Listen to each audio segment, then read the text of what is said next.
Acampamento Lawrence.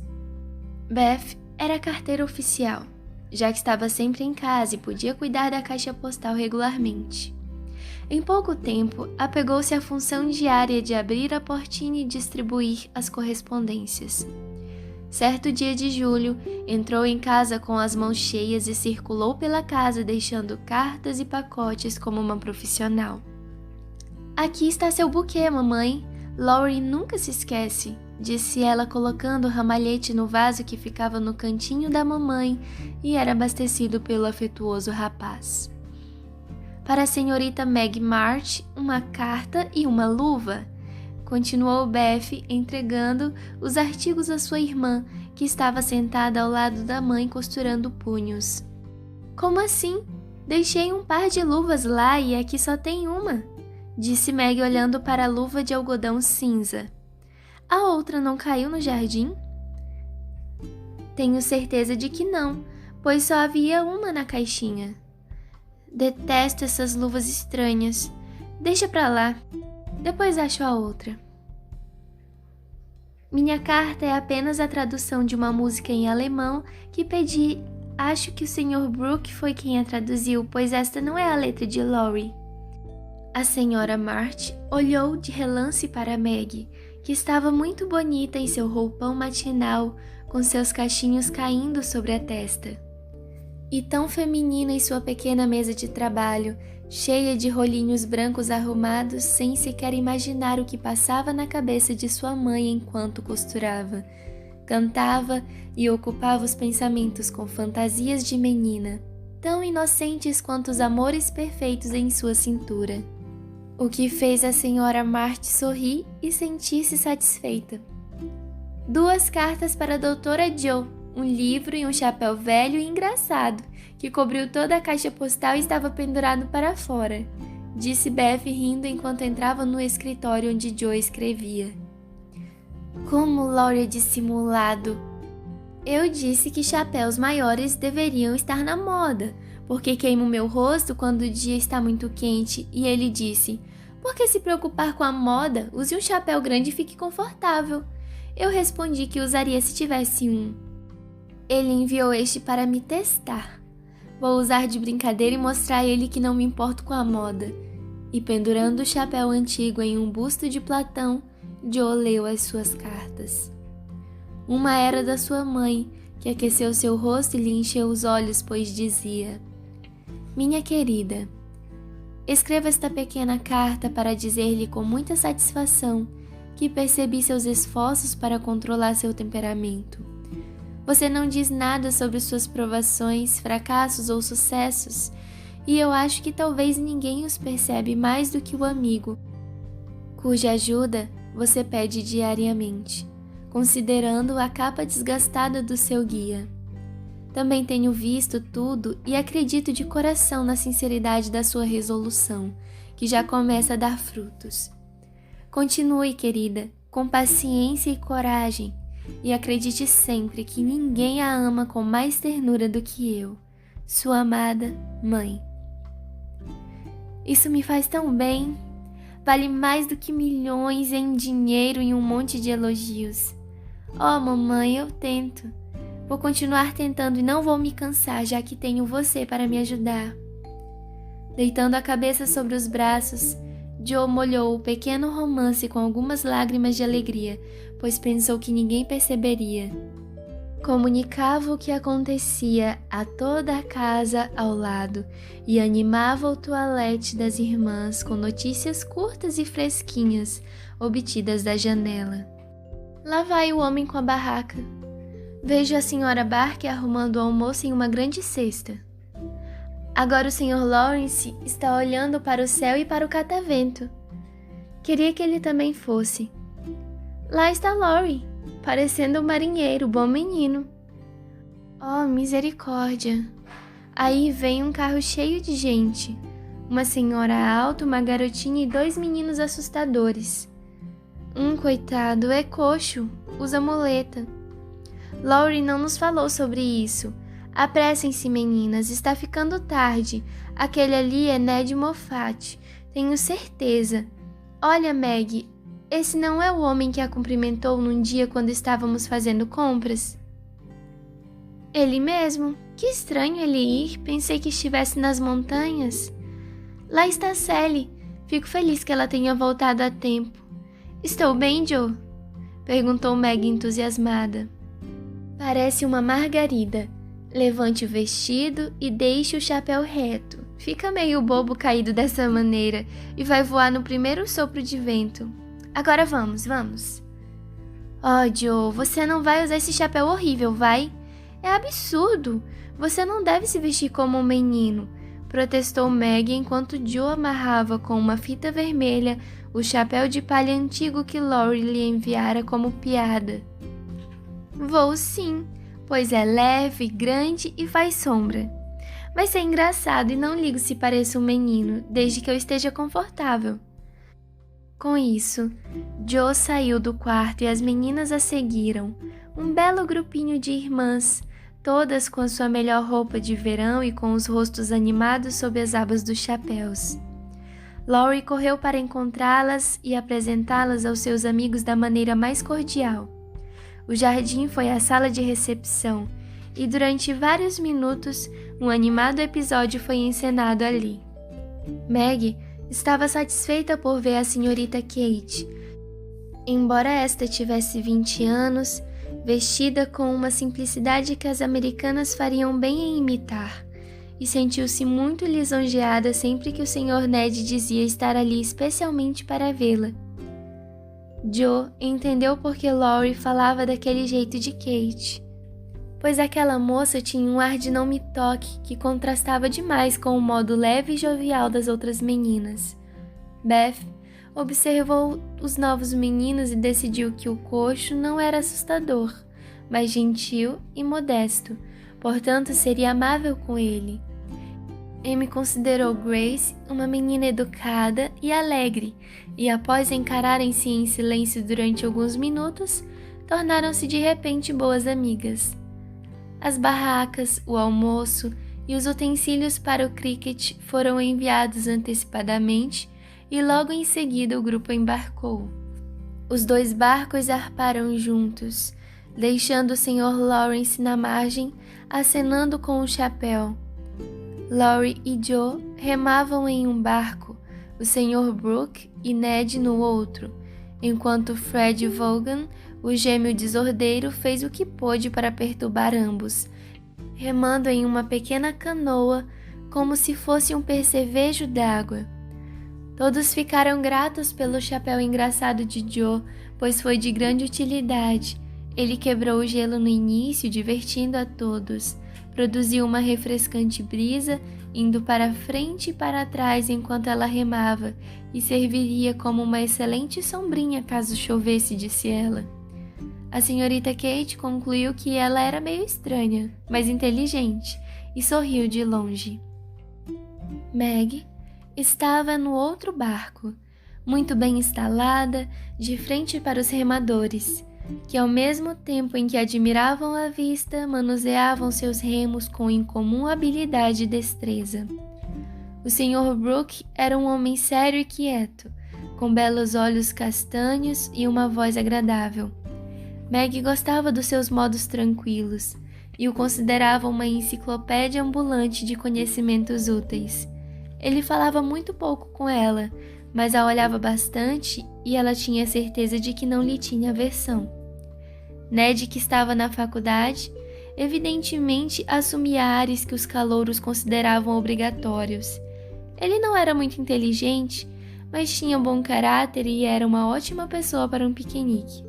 Sally Gardner estava absorta na tarefa de manter limpo seu vestido branco, de tecido piqué, e conversava com o onipresente Fred, que aterrorizava Beth com suas brincadeiras. Não estavam longe de Long Meadow, e a barraca estava armada e os wickets para jogar cricket posicionados quando chegaram.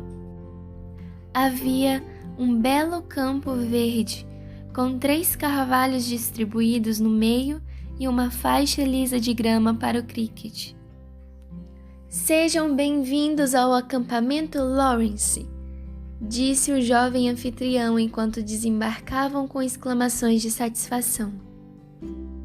Brooke é o comandante-chefe. Eu sou o comissário-geral, os outros companheiros são os funcionários da equipe. Vocês, senhoras, são a companhia. A barraca é para uso de vocês. Aquele carvalho é sua sala de visitas.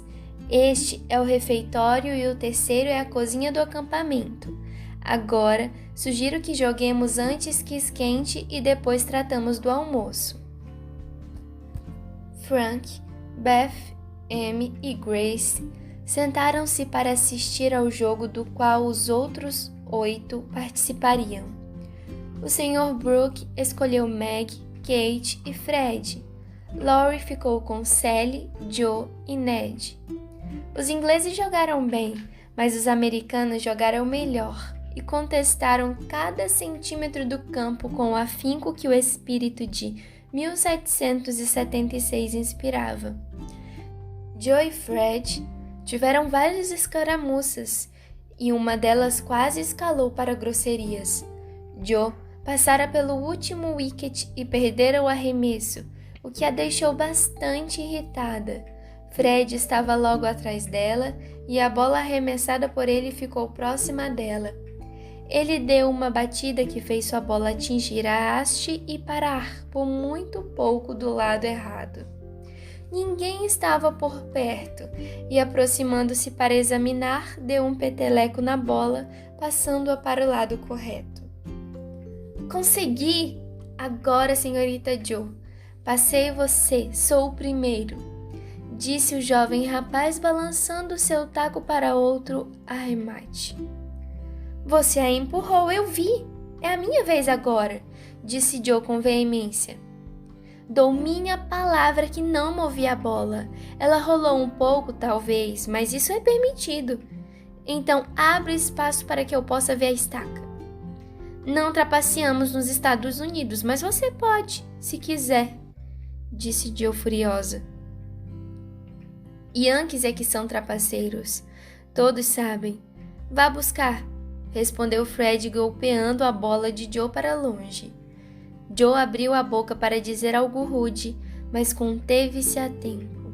Sua testa ficou vermelha e ela parou um minuto martelando em um wicket com toda a sua força, enquanto Fred acertou a estaca vangloriando-se do resultado. Ela foi buscar a bola e demorou muito até encontrá-la, entre os arbustos, mas voltou, tranquila e quieta, e esperou sua vez pacientemente. Foram necessários vários arremessos para Joe obter de novo a posição que perdera, e mesmo quando chegou lá, o outro lado quase venceu, pois a bola de Kate era a penúltima e ficou próxima à estaca. Meu Deus, está tudo dando errado! Adeus, Kate. A senhorita Joe me deve uma, então você está liquidada, disse Fred animado enquanto todos se juntaram para ver o final da partida. Os Yankees têm uma mania de serem generosos com seus inimigos, disse Joe, com um olhar que fez o rapaz ficar vermelho, especialmente ao vencê-los, acrescentou ela. E deixando a bola de Kate intocada, ganhou o jogo com um arremesso inteligente. Laurie jogou seu chapéu para cima, mas lembrou-se de que não deveria comemorar a derrota dos seus convidados e parou no meio da celebração. Depois cochichou para a amiga. Parabéns, Joe! Ele trapaceou, eu vi. Não podemos dizer isso a ele, mas não acontecerá mais. Dou a minha palavra. Meg puxou Joe para um canto, alegando precisar de ajuda para arrumar uma trança, e disse em tom de aprovação. Ele foi desagradavelmente provocador, mas você manteve a calma e eu estou muito feliz, Joe. Não me elogie, Meg, pois eu poderia esbofeteá-lo agora mesmo. É certo que eu teria explodido se não tivesse me afastado até ter controle o suficiente para segurar a minha língua.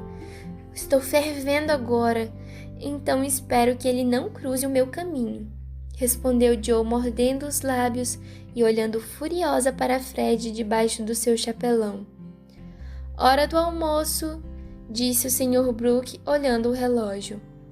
Comissário-geral, poderia fazer a fogueira e ir buscar água, enquanto eu ponho a mesa com a ajuda da senhorita Marty e a senhorita Sally? Quem pode passar um bom café? Joe pode, disse Meg, feliz em recomendar a irmã.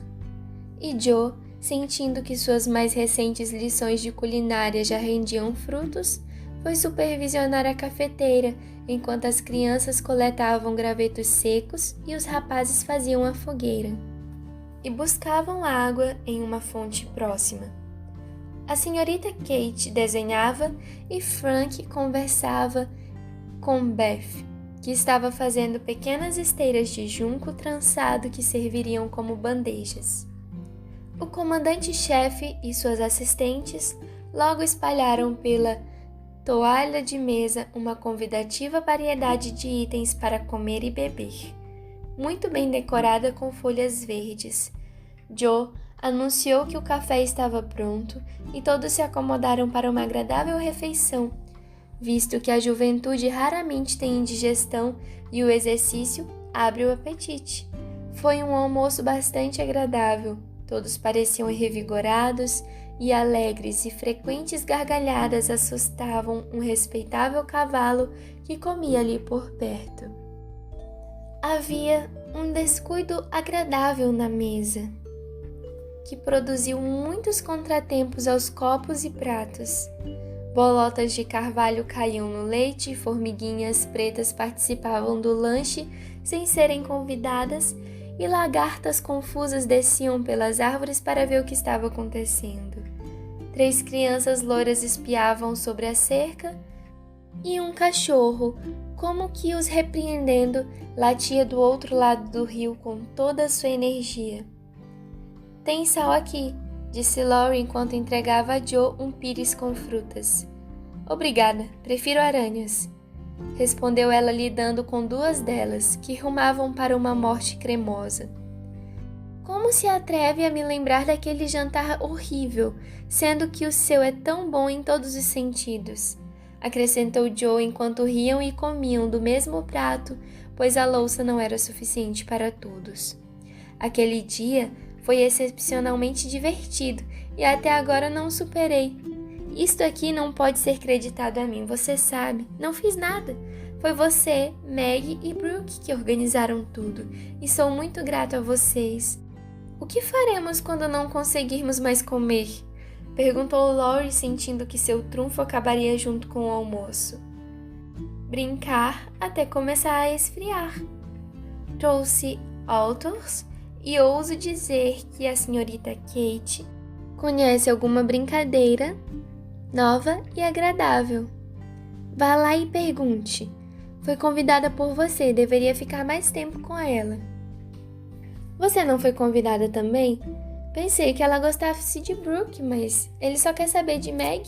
E Kate fica olhando para ele o tempo todo, através daqueles óculos ridículos. Eu vou, e não palestre sobre modos, pois você não liga para isso, Joe. A senhorita Kate de fato conhecia novas brincadeiras, e como as meninas não queriam e os meninos não conseguiam comer mais, todos foram para a sala de visitas brincar de completar histórias. Uma pessoa começa uma história, o absurdo que quiser, e conta o quanto quiser, tendo cuidado apenas para parar em um ponto empolgante. A partir daí, o participante seguinte continua e faz a mesma coisa.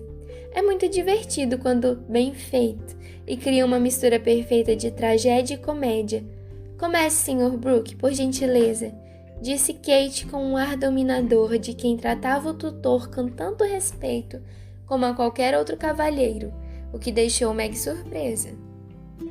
Deitado na grama aos pés das moças, o Sr. Brooke, muito obediente, começou a história, com seus belos olhos castanhos fixos no rio resplandecente. Eis um cavaleiro que saiu pelo mundo procurando fortuna, pois não tinha nada além da sua espada e do seu escudo. Ele viajou bastante tempo, quase 28 anos, e passou por maus bocados.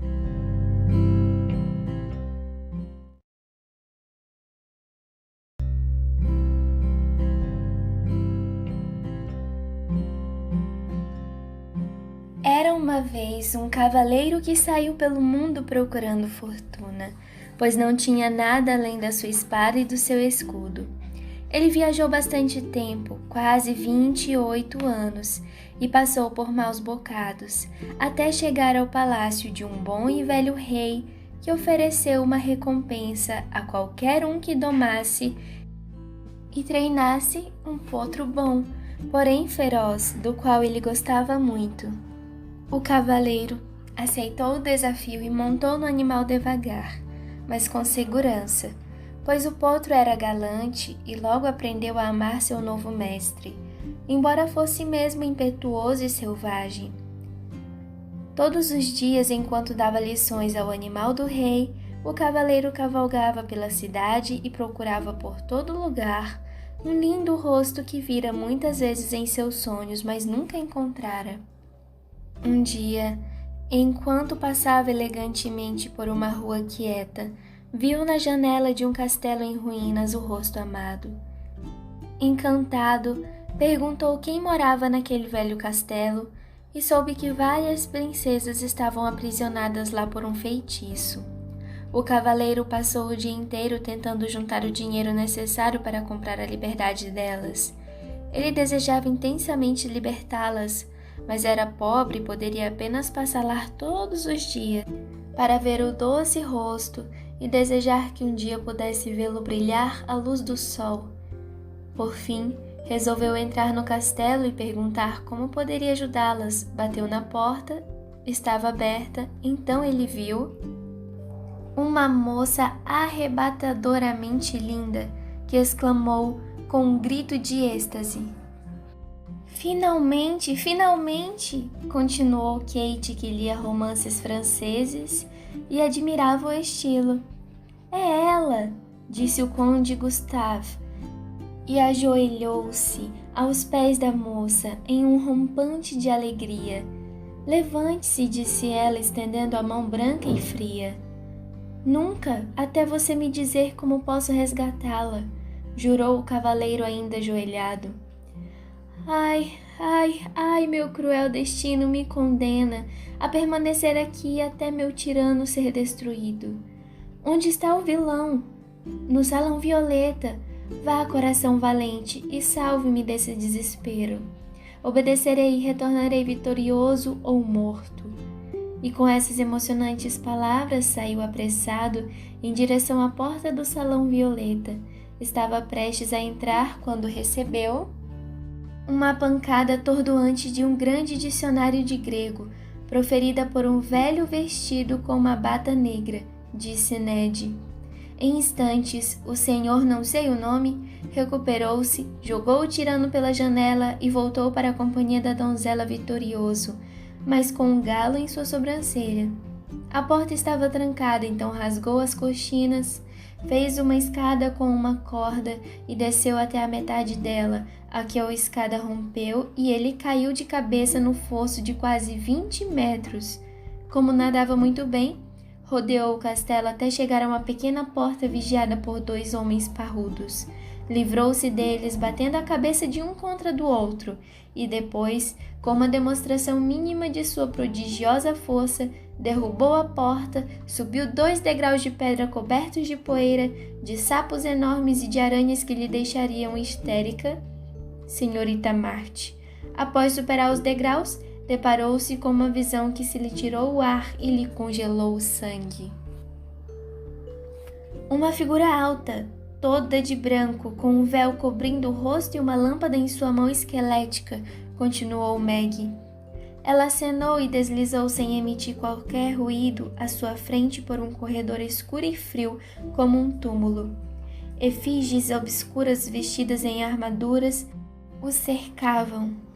Um silêncio mortal reinava, a lâmpada emitia uma luz azul e a figura fantasmagórica de vez em quando virava o rosto para ele, mostrando um terrível brilho nos olhos através do seu véu branco. Chegaram a uma porta cortinada, atrás da qual soava uma música suave. O cavaleiro precipitou-se para entrar, mas o espectro puxou-o para trás e acenou ameaçadoramente para ele com uma caixa de rapé, disse Joe, em tom sepulcral, agitando o público. O cavaleiro disse obrigado, educadamente, pegando uma pitada e espirrando 7 vezes tão violentamente que sua cabeça caiu. Ha, ha, ha! Riu o fantasma, e espiando pelo buraco da fechadura, as princesas que fiavam por sua vida, o espírito do mal pegou sua vítima e o colocou em uma grande caixa de latão, onde estavam outros 11 cavaleiros sem cabeça, espremidos como sardinha, que levantaram-se e começaram a dançar ao som de uma gaita de foles. Intrometeu-se Fred quando Joe parou para respirar. E enquanto dançavam, o castelo abandonado transformou-se em um navio, navegando de vento em popa. Içar a bujarrona, arrear a adriça do topo, apontar o leme a sotavento e preparar as armas, gritou o capitão, enquanto um pirata português era avistado, com uma bandeira preta como tinta flutuando em seu mastro. Vão e vençam, meus destemidos, disse o capitão, e uma tremenda luta começou. Claro que os ingleses venceram, sempre vencem. Não vencem, resmungou Joe à parte. Tendo tomado o capitão dos piratas como prisioneiro, velejaram com a escuna, cujo convés estava coberto de cadáveres, e o sotavento encharcado de sangue. A ordem do capitão inglês fora: baionetas e morte total. Imediato, pegue uma corda da bujarrona e amarre esse patife, se ele não confessar seus crimes. Mas o português nada disse e caminhou na prancha, enquanto os marujos comemoravam feito loucos. O astuto pirata mergulhou, foi para debaixo do navio e abriu vários furos no casco, fazendo com que afundasse, com toda a tripulação, até o fundo do mar, onde... Oh, muito bem, o que vou contar? Disse Célia após Fred terminar sua parte da história, em que ele reuniu expressões e fatos náuticos aleatoriamente, retirados de um de seus livros favoritos. Bom, eles chegaram ao fundo do mar e uma bela sereia os recebeu. Ela ficou muito contrariada ao encontrar uma caixa cheia de cavaleiros sem cabeça e gentilmente os colocou em salmoura na esperança de descobrir o mistério que os envolvia. Afinal, era uma mulher curiosa. Lá pelas tantas, um mergulhador apareceu e a sereia disse: eu lhe dou esta caixa de pérolas se você a levar para cima, pois ela queria que os cavaleiros voltassem à vida e não conseguiria, sozinha, carregar todo aquele peso. O mergulhador levou a caixa para a superfície e ficou muito desapontado ao abri-la e não encontrar nenhuma pérola. Deixou a caixa em um local ermo, onde foi encontrada por uma menininha que pastoreava uma centena de gansos gordos no campo, disse M quando a invenção de Célia acabou. A menininha ficou com pena dos cavaleiros e perguntou a uma velha senhora o que poderia fazer para ajudá-los. Seus gansos lhe dirão, eles sabem de tudo, disse a velha senhora. Sendo assim, ela perguntou aos gansos o que deveria usar para substituir as cabeças dos homens, já que as originais haviam sido perdidas. Então todos os 100 gansos abriram a sua boca e gritaram: repolhos! Continuou Laurie imediatamente. É isso, disse a menininha, e correu para arranjar as 12 melhores cabeças de repolho da sua horta. Elas colocou no lugar das cabeças e os cavaleiros na hora ressuscitaram. Agradeceram-na e continuaram o caminho deles com alegria, sem nunca perceberem a diferença, pois havia tantas outras cabeças como aquelas no mundo que nenhum deles viu qualquer diferença. O cavaleiro protagonista voltou para encontrar o belo rosto de seus sonhos e soube que as princesas haviam elas mesmas conquistado a liberdade e todas agora já estavam casadas, exceto uma. Ele ficou muito animado com a notícia e, montando o potro que permaneceu ao seu lado em todas essas adversidades, rumou para o castelo para ver o que havia sobrado dele. Espiando pela cerca, viu a rainha dos seus afetos, recolhendo flores em seu jardim. Você me ofereceria uma rosa? Perguntou. Você deve vir pegá-la. Não posso ir até você, não seria correto, disse ela docemente. Ele tentou escalar a cerca, mas esta parecia ficar cada vez mais alta. Tentou derrubá-la, porém a cerca ficava cada vez mais grossa e o cavaleiro entrou em desespero.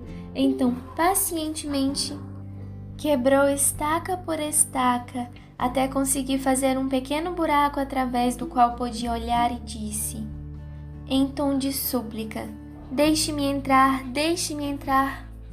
A bela princesa parecia não entender, pois continuou colhendo as flores tranquilamente, deixando que ele mesmo lutasse para entrar.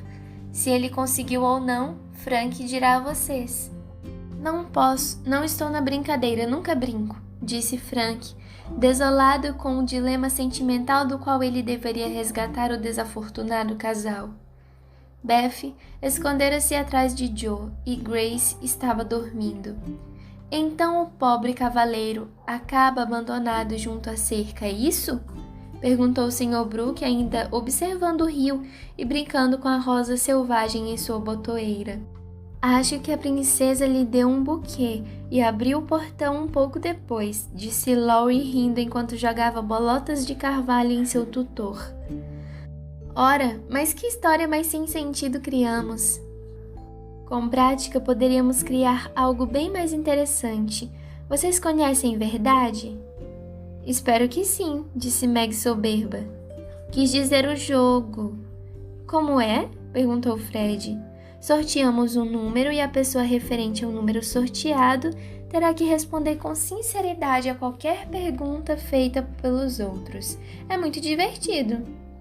Vamos tentar, disse Joe, que adorava novas experiências. Senhorita Kate, Sr. Brooke, Meg e Ned não quiseram jogar, mas Fred, Sally, Joe e Laurie participaram do sorteio e o primeiro a ser sorteado foi Laurie. Quem são seus heróis? Perguntou Joe. Meu avô e Napoleão. Qual das moças aqui presentes você acha mais bonita? Disse Sally.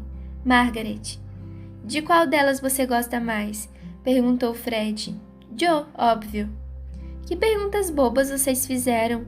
E Joe fez um gesto desdenhoso, enquanto os outros riam do tom direto e honesto de Laurie. Tente novamente. Verdade não é um jogo ruim, disse Fred. É um jogo ótimo para você, disse Joe bem baixinho. Agora era a vez dela. Qual seu maior defeito? Perguntou Fred para testar nela a virtude que ele não tinha. Meu temperamento irritadiço. Qual seu maior desejo? Disse Laurie. Um par de botas com cadarço, respondeu Joe, imaginando a intenção de Laurie e derrotando-a. Não foi uma resposta verdadeira, você tem que dizer o que de fato mais deseja. Inteligência, você me daria a sua, Laurie? E riu dissimuladamente do rosto desapontado do amigo. Quais virtudes você mais admira em um homem? Perguntou Sally. Coragem e honestidade. Agora é a minha vez, disse Fred, que fora sorteado. Esse é o momento ideal, sussurrou Laurie a Joe, que assentiu e perguntou de imediato. Você trapaceou no cricket? Sim, um pouco. Ótimo, a história que você contou foi retirada de O Leão dos Mares? Disse Laurie. Algumas partes. Você não acha que a Inglaterra é uma nação perfeita em todos os aspectos? Perguntou Sally. Eu deveria ter vergonha de achar o contrário. É um verdadeiro John Bull. Agora é sua vez, senhorita Sally, nem precisamos sortear. Para começar, vou incomodar seus sentimentos perguntando se está flertando com alguém, disse Laurie enquanto Joe acenava para Fred em sinal de que estavam em paz. Como você é impertinente, claro que não, exclamou Sally com um ar que provava o contrário. O que você mais detesta? Perguntou Fred. Aranhas e pudim de arroz. O que você mais gosta? Perguntou Joe. Dançar e luvas francesas. Bom, acho que verdade é uma brincadeira bem boba. Vamos jogar autos para refrescar nossas ideias, propôs Joe. Ned, Frank e as meninas mais novas toparam o jogo, e enquanto isso as três mais velhas separaram-se do grupo para conversar. A senhorita Kate pegou seu desenho e Margaret a ficou observando enquanto o Sr. Brooke deitou-se com um livro, embora não o estivesse lendo. Como você desenha bem, queria saber desenhar assim, disse Meg com um misto de admiração e lamento na sua voz. Por que não aprende? Suponho que você tenha gosto e talento para isso, respondeu a senhorita Kate gentil. Não tenho tempo. Imagino que sua mãe prefira que você se dedique a outros assuntos. A minha também, mas tomei algumas aulas secretamente e provei para ela que tenho talento. Agora quer que eu continue. Você não pode fazer o mesmo com a sua governanta? Não tenho uma governanta. Esqueci que as moças nos Estados Unidos vão para a escola mais do que nós. Meu pai disse que são escolas muito boas. Você frequenta uma escola particular, imagino. Não vou à escola, sou a minha própria governanta.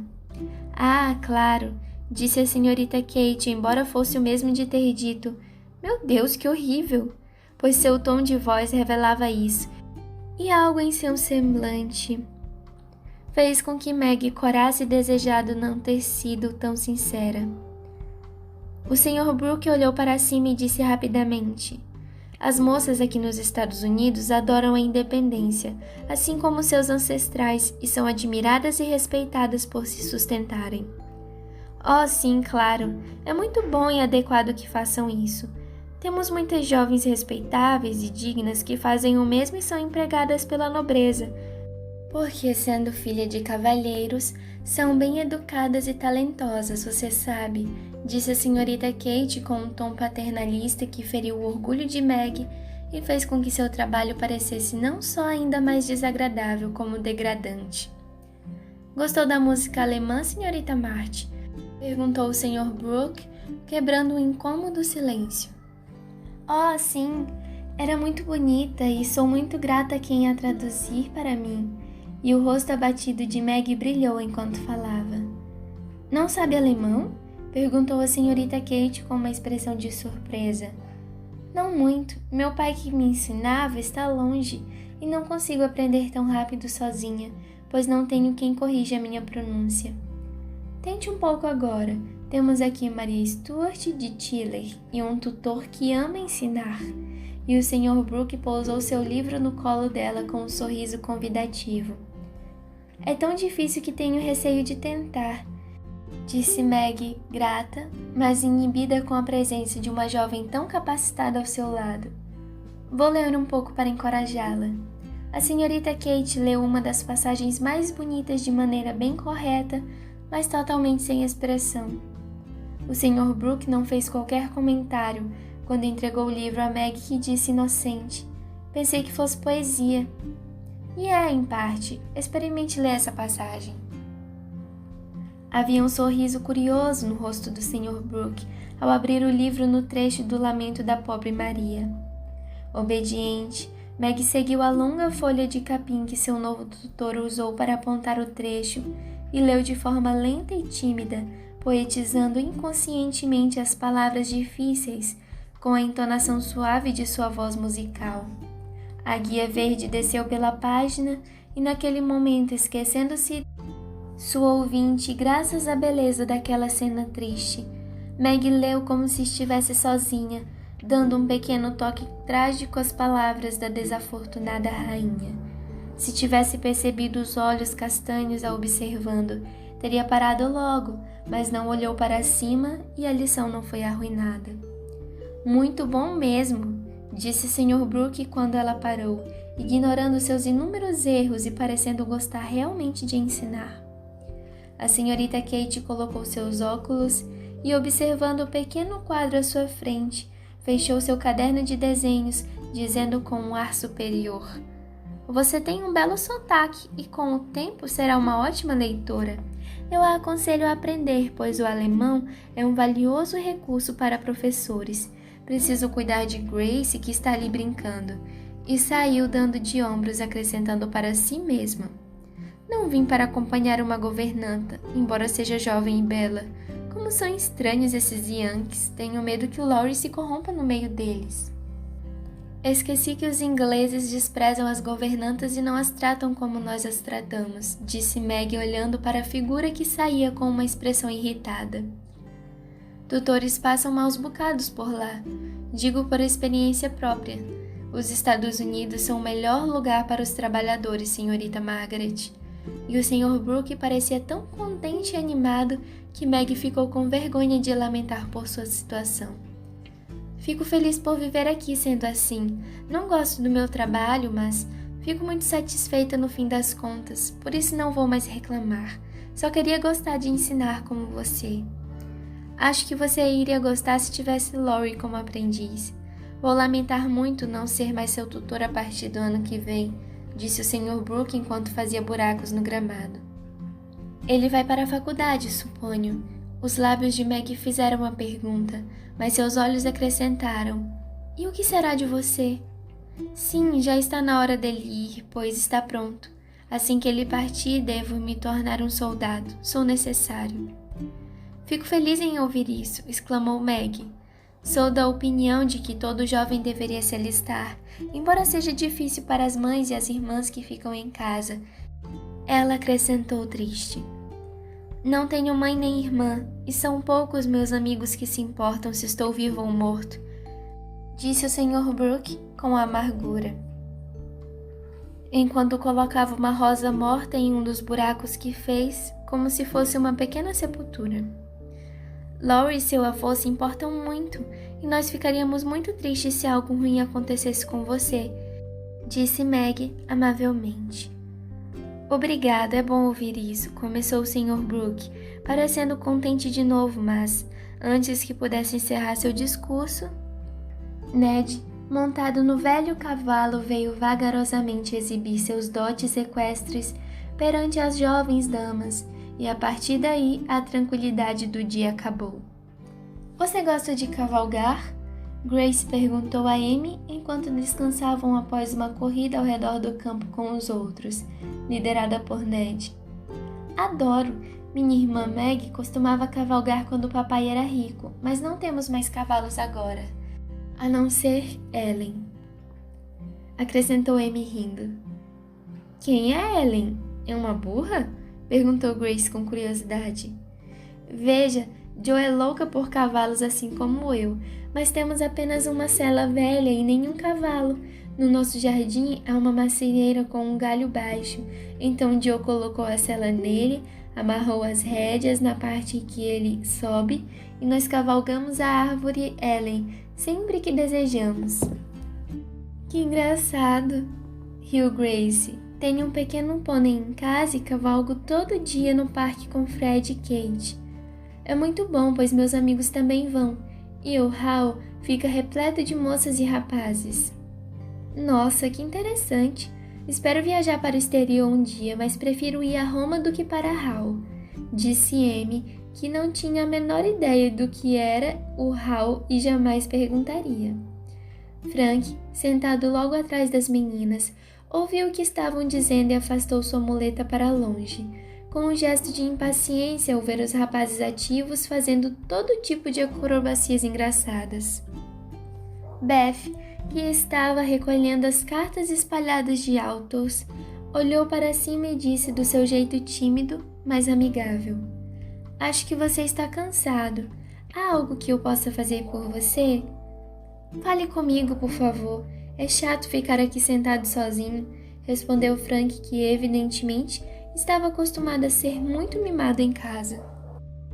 Se ele pedisse a ela para fazer uma oração em latim, não pareceria a tímida Beth tarefa mais impossível, mas não havia para onde fugir, nem como se esconder atrás de Joe. E o pobre garoto parecia tão triste que tomou coragem e resolveu tentar. Sobre quais assuntos você gosta de falar? Ela perguntou, atrapalhando-se com as cartas e deixando cair metade delas. Bom, gosto de ouvir sobre cricket, passeios de barco e caça, disse Frank, que ainda não havia conseguido adequar suas diversões à sua condição. Meu Deus, o que faço? Não sei nada sobre isso, pensou Beth e, agitada, esquecendo-se do infortúnio do menino, disse, esperando fazer com que ele falasse. Nunca vi uma caçada, mas acho que você sabe tudo sobre isso. Já soube, mas nunca mais poderei caçar, pois me feri ao pular uma cerca. Então, Chega de cavalos e perseguições com cachorros para mim, disse Frank com um suspiro que fez Beth odiar a si mesmo por seu inocente deslize. Seus cervos são muito mais bonitos que nossos búfalos horríveis, disse ela, buscando ajuda no tema das pradarias, alegre por ter lido um dos livros de menino que Joe adorava. Búfalos provaram-se calmantes e satisfatórios, e em sua ânsia de agradar o amigo, a menina esqueceu-se de si própria e não percebeu a surpresa e a satisfação das irmãs com o incomum espetáculo que era Beth, conversando com um dos meninos assustadores, contra os quais ela implorou por proteção. Como é querida, ela lamenta sua situação e por isso está sendo boa para ele, disse Joe olhando para a irmã do campo de cricket. Sempre disse que ela era uma santinha, acrescentou Meg como se não restasse dúvida a esse respeito. Não via Frank rir tanto assim há muito tempo, disse Grace a Amy, enquanto conversavam sobre bonecas e faziam conjuntos de chá com xícaras de bolotas de carvalho. Minha irmã é muito fastidiosa quando quer, disse Amy, feliz com o sucesso de Beth. Ela quis dizer primorosa, mas como Grace não sabia o exato significado de cada palavra, fastidiosa soou bem e causou uma boa impressão. A tarde terminou com um circo improvisado, um jogo de tabuleiro e uma partida amistosa de croquet. Ao pôr do sol, a barraca foi desarmada. As cestas embaladas, os wickets retirados, os barcos carregados, e toda a turma navegou o rio abaixo, cantando o mais alto que podiam. Ned, sentimental, cantarolou uma serenata com um reflexivo refrão. Sozinhos, sozinhos, ah, que pesar, sozinhos. Somos jovens, temos coração, oh, por que precisamos nos separar assim? Ele olhou para Meg com uma expressão tão apática que ela gargalhou e estragou a canção. Como pode ser tão cruel comigo? Sussurrou ele, sob um coro animado. Passou o dia todo ao lado daquela inglesa e agora me esnoba. Não foi minha intenção, mas o que você fez foi tão engraçado que não pude evitar, respondeu Meg, ignorando a primeira parte da reprimenda.